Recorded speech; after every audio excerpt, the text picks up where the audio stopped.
मंडळी, दिनांक 9 मे वार शुक्रवार रोजी परभणीमधून एक बातमी येते. एका तरुणाची दिवसाढवळ्या खून झाल्याची आणि अख्खं परभणी शहर हादरतं. एवढंच नव्हे तर आरोपी खासदार समर्थक सांगितले जातात.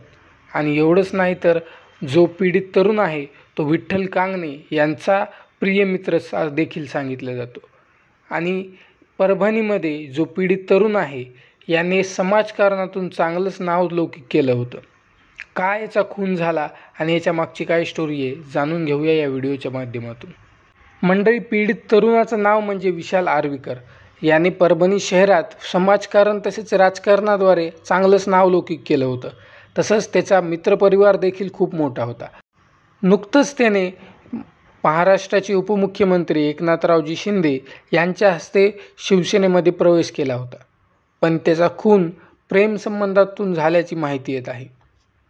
मंडळी, त्याने अनेक उपक्रमाद्वारे समाजकारणाद्वारे आपलं नाव लौकिक केलं होतं. जसं की आपल्या गावातील दारूची सर्व दुकाने बंद झाली पाहिजे आणि ज्या की गरीब स्त्रिया आहेत त्यांना त्याचा दुष्परिणाम होऊ नये म्हणून गावातील सर्व दारूची दुकानं बंद व्हावीत म्हणून त्यांनी एक चांगला पुढाकार घेतला होता. आणि दुसरी मदत म्हणजे ही, जे की व्यवसाय करणारे वाहन चालक असतात, जे आपल्या व्यवसायासाठी लोन हप्त्याने गाड्या घेतात आणि त्यांना हप्ते फेडणं होत नाहीत, त्यांच्यासाठी तो आपल्या स्वखर्चातून हप्ता भरायचा. त्याने या संदर्भात त्याच्या इंस्टाग्रामवर एक व्हिडिओ देखील टाकली होती. ती व्हिडिओ तुम्ही आधी बघून घ्या. सर्वांना माझा जय शिवराय, जय भीम. व्हिडिओ बनवण्याचं कारण असं आहे की माझ्या आर्वी गावातील जे गरीब कुटुंबातून आहेत, ज्यांनी आपला उदरनिर्वाह होण्यासाठी टेम्पो, ॲटो, स्कूल बस किंवा कोणतेही वाहन हे घेण्यासाठी बँकेकडून किंवा कोणाकडूनही कर्ज घेतले आहे, पण त्या हप्ता भरण्यासाठी तात्काळ पैसे नाही येतं आणि त्या वाहनावर त्यांचा पूर्ण कुटुंबाचा उदरनिर्वाह होतो. अशा जे मुलं आहेत त्यांना हप्ता भरण्यासाठी जर काही पैसे लागत असेल तर मी स्वतः देतो.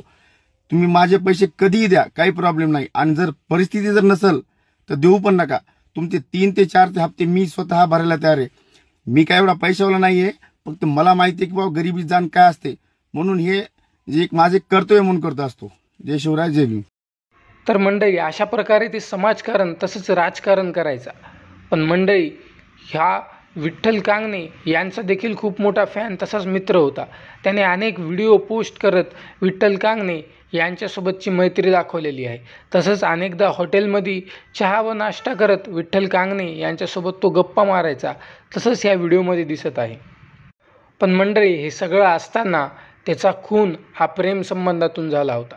त्याला आपल्यासोबत काहीतरी वाईट होईल याची कल्पना देखील होती. असंच त्यानं घरी देखील सांगितलं होतं आणि तो काही दिवसांपासून सावध देखील राहत होता. पण जे नको व्हायचं होतं तेच घडलं आणि अखेर 9 मेच्या रात्री 4 जणांनी धारदार शस्त्र तसेच हातोड्यासह त्याचा निर्घृणपणे खून करत त्याचं जीवन संपवलं. तर मंडळी, आजसाठी एवढंच.